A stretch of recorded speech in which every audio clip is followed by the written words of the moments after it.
years later, the life of the Negro is still sadly crippled by the manacles of segregation and the chains of discrimination. 100 years later,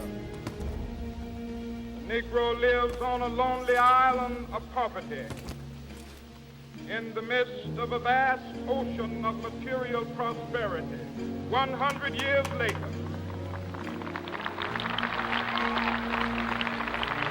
the Negro is still languished in the corners of American society, finds himself in exile in his own land. So we've come here today to dramatize a shameful condition. In a sense, we've come to our nation's capital to cash a check. When the architects of our republic wrote the magnificent words of the Constitution and the Declaration of Independence, they were signing a promissory note to which every American was to fall heir. This note was a promise that all men, yes, black men as well as white men, would be guaranteed the unalienable rights of life, liberty, and the pursuit of happiness. It is obvious today that America has defaulted on this promissory note insofar as her citizens of color are concerned. Instead of honoring this sacred obligation, America has given the Negro people a bad check, a check which has come back marked insufficient funds.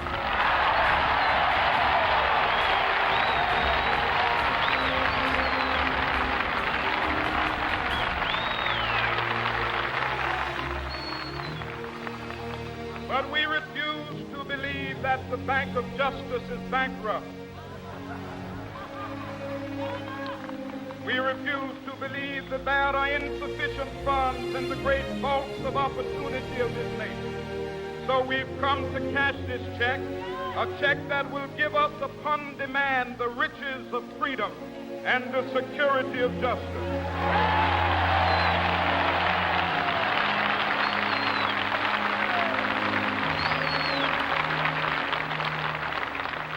We have also come to this hallowed spot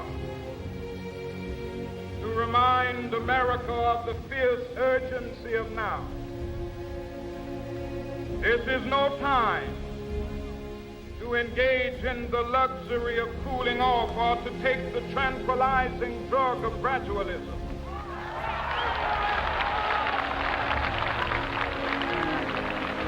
Now is the time to make real the promises of democracy. Now is the time to rise from the dark and desolate valley of segregation to the sunlit path of racial justice. Now is the time to lift our nation from the quicksands of racial injustice to the solid rock of brotherhood. Now is the time to make justice a reality for all of God's children.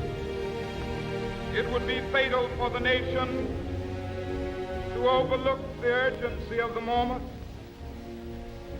This sweltering summit of the Negro's legitimate discontent will not pass until there is an invigorating autumn of freedom and equality. 1963 is not an end, but a beginning. Those who hoped that the Negro needed to blow off steam and will now be content will have a rude awakening if the nation returns to business as usual.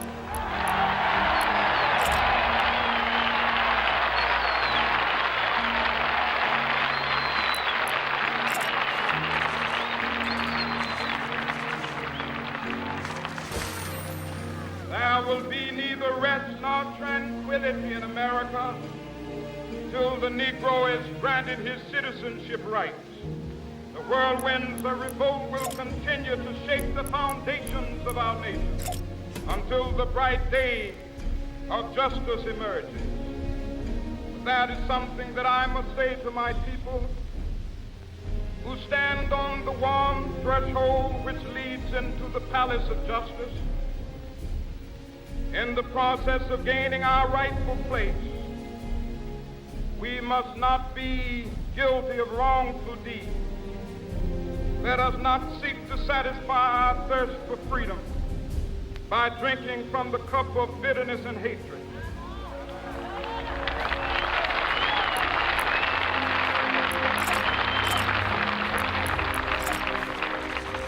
We must forever conduct our struggle on the high plane of dignity and discipline. We must not allow our creative protests to degenerate into physical violence. Again and again, we must rise to the majestic heights of meeting physical force with soul force. The marvelous new militancy which has engulfed the Negro community must not lead us to a distrust of all white people. For many of our white brothers, as evidenced by their presence here today, have come to realize that their destiny is tied up with our destiny.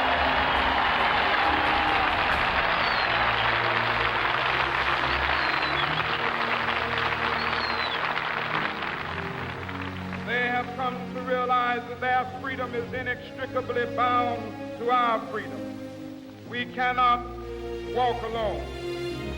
As we walk, we must make the pledge that we shall always march ahead. We cannot turn back. There are those who are asking the devotees of civil rights, when will you be satisfied? We can never be satisfied as long as the Negro is the victim of the unspeakable horrors of police brutality.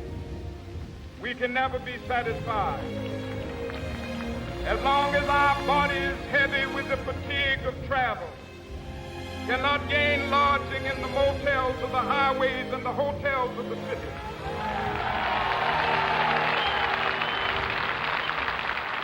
We cannot be satisfied as long as the Negro's basic mobility is from a smaller ghetto to a larger one.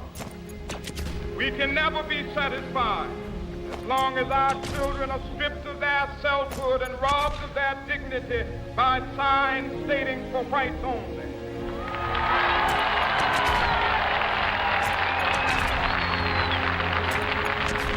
We cannot be satisfied as long as a Negro in Mississippi cannot vote and a Negro in New York believes he has nothing for which to vote.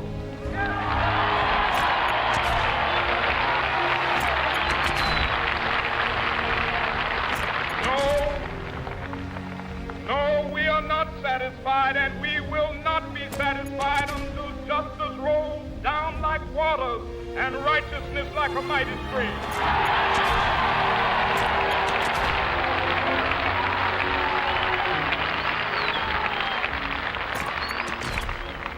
I am not unmindful that some of you have come here out of great trials and tribulations. Some of you have come fresh from narrow jail cells.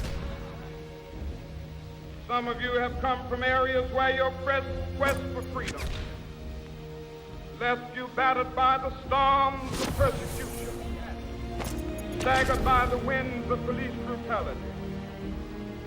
You have been the veterans of creative suffering. Continue to work with the faith that unearned suffering is redemptive. Go back to Mississippi. Go back to Alabama. Go back to South Carolina. Go back to Georgia. Go back to Louisiana. Go back to the slums and ghettos of our northern cities, knowing that somehow this situation can and will be changed. Let us not wallow in the valley of despair. I say to you today, my friend,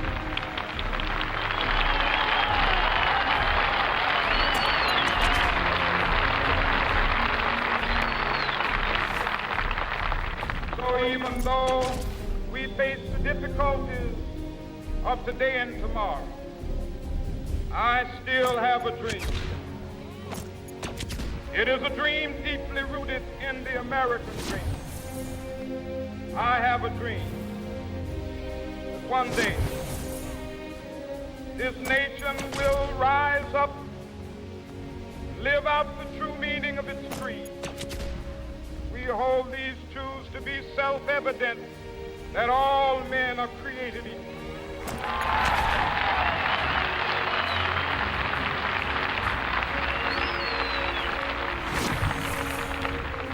I have a dream that one day on the red hills of Georgia, sons of former slaves and the sons of former slave owners will they be able to sit down together at the table of brotherhood. I have a dream that one day, even the state of Mississippi, a state sweltering with the heat of injustice, sweltering with the heat of oppression, be transformed into an oasis of freedom and justice. I have a dream. My four little children will one day live in a nation where they will not be judged by the color of their skin, but by the content of their character. I have a dream today.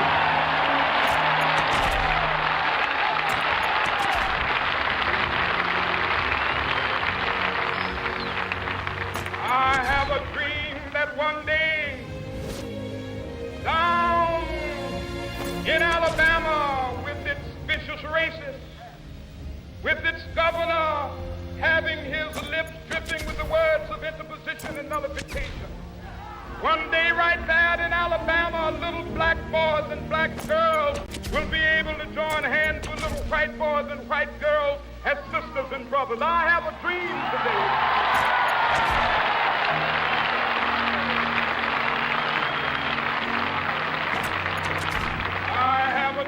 That one day every valley shall be exalted, every hill and mountain shall be made low, the rough places will be made plain, and the crooked places will be made straight, and the glory of the Lord shall be revealed, and all flesh shall see it together. This is our hope. This is the faith that I go back to the South with. With this faith, we will be able to hew out of the mountain of despair a stone of hope. With this faith, we will be able to transform the jangling discords of our nation into a beautiful symphony of brotherhood. With this faith, we will be able to work together, to pray together, to struggle together, to go to jail together, to stand up for freedom together, knowing that we will be free one day.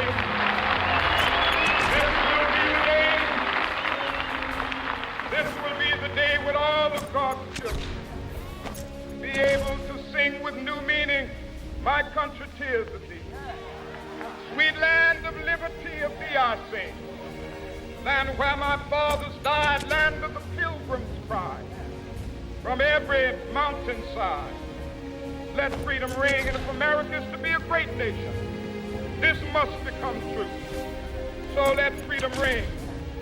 From the prodigious hilltops of New Hampshire, let freedom ring. From the mighty mountains of New York, let freedom ring. From the heightening Alleghenies of Pennsylvania, let freedom ring. From the snow-capped Rockies of Colorado, let freedom ring. From the curvaceous slopes of California. But not only that, let freedom ring from Stone Mountain of Georgia.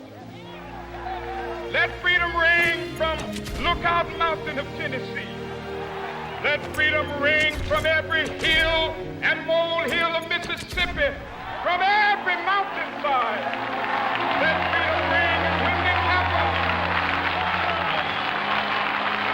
when we allow freedom ring, when we let it ring from every village and every hamlet, from every state and every city, we will be able to speed up that day when all of God's children, black men and white men, Jews and Gentiles, Protestants and Catholics, will be able to join hands and singing the words of the old Negro spiritual. Free at last, thank God Almighty.